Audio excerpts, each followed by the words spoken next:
Courtesy clips में अस्सलाम वालेकुम और वेलकम। अपनी पिछली वीडियो में मैंने आपसे हॉस्टिलिटी के बारे में बात की थी। आज आपसे हम इसके बिल्कुल ऑपोजिट रवैये पर बात करेंगे और वो है फॉरगिवनेस, माफ़ कर देना। Forgiveness is a powerful act that involves letting go of resentment, anger, and the desire for revenge, especially towards those who have caused you pain.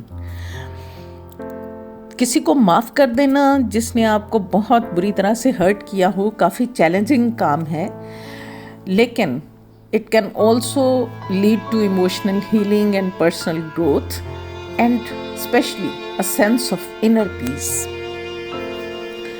Forgiveness का मतलब ये नहीं है कि आप दूसरों के तरफ से मिली हुई पेन को डिनाई करें या आप ये सोचें कि शायद ऐसा नहीं है या मैं ऐसा महसूस कर रहा हूँ या कर रही हूँ या हो सकता है इसकी वजह कुछ और हो। जी नहीं, ऐसा कुछ नहीं है। आपको जो तकलीफ़ मिली या जब आप हर्ट हुए तो आप खुद से एक कॉन्शियस और इंटेंशनल डिसीजन करते हैं उस नेगेटिव इमोशन को अपने अंदर से ख़त्म करने के लिए, उस हर्टफुल एक्सपीरियंस से बचने के लिए। It's a gift you give to yourself, और आप अपने आप को रिजेंटमेंट के बर्डन से छुटकारा हासिल करते हुए अपनी ज़िंदगी में रवां दवां हो जाते हैं। Forgiveness is a form of emotional release that empowers the person who forgives. जब आप अपने इन नेगेटिव इमोशंस से छुटकारा हासिल करते हैं तो ना सिर्फ ये कि आप खुद अपनी पर्सनैलिटी को मजबूत करते हैं बल्कि अपनी मेंटल स्टेट को भी मजबूत करते हैं। It's a proactive step towards breaking free from the emotional chains that bind you to the past. माजी में जब आपके साथ कुछ गलत होता है या कोई आपको हर्ट करता है, तकलीफ़ पहुंचाता है, तो आप उसको बार बार याद करते हैं। कभी किसी शख्सियत के ज़रिए, कभी किसी बात के ज़रिए या किसी और कनेक्शन के ज़रिए आप बार बार उस सिनेरियो को याद करते हैं और हर दफ़ा आप उसी तकलीफ़ और उसी पेन से गुज़रते हैं जिससे आप उस वक्त गुज़रे थे। तो ये तकलीफ़ को याद करने का और बार बार तकलीफ़ से गुज़रने का एक साइकिल चलता रहता है। लेकिन जब आप किसी को माफ़ कर देते हैं तो आप उस तकलीफ़ और रिटेलिएशन के साइकिल को तोड़ देते हैं। Holding on to grudges can perpetuate negativity leading to a continuous cycle of pain. Forgiveness disrupts this cycle and promotes healing and prevents the perpetuation of harm.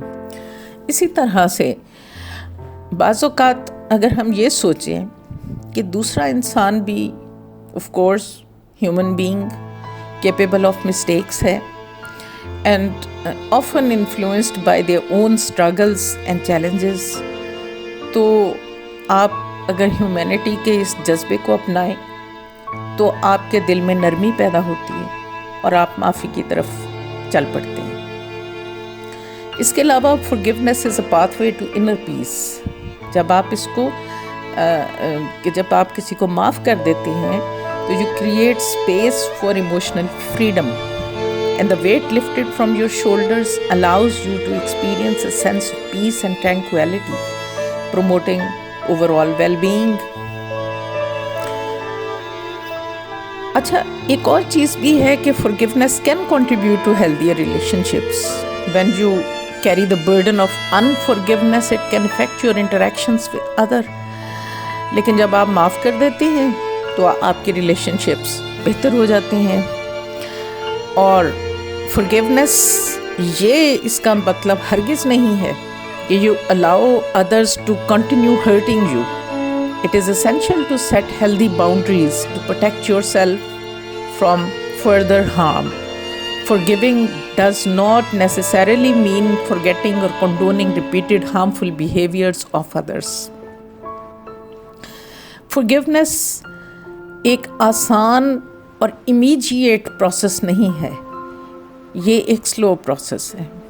It may take time اور آپ کو some times اپنے friends کی، family کی یا professionals کی مدد اور سپورٹ بھی درکار ہو سکتی ہے اس عمل سے گزرنے کے لیے، کیونکہ جس آپ تکلیف سے گزرے ہوتے ہیں تو اس کو بھلا کر کسی کو معاف کر دینا بہت ہمت کا کام ہے. لیکن معاف کر دیں، جس نے آپ کو ہرٹ کیا ہے، جس نے آپ کو تکلیف پہنچائی ہے، سب کو معاف کر دیں. خود بھی خوش رہیں اور دوسروں کو بھی خوش رکھیں، اور اچھے ریلیشن شپس کے ساتھ اس سوسائٹی میں اچھا وقت گزاریں. انشاءاللہ اللہ پاک آپ سب کا حامی و ناصر ہو. میری اگلی ویڈیو تک اللہ حافظ.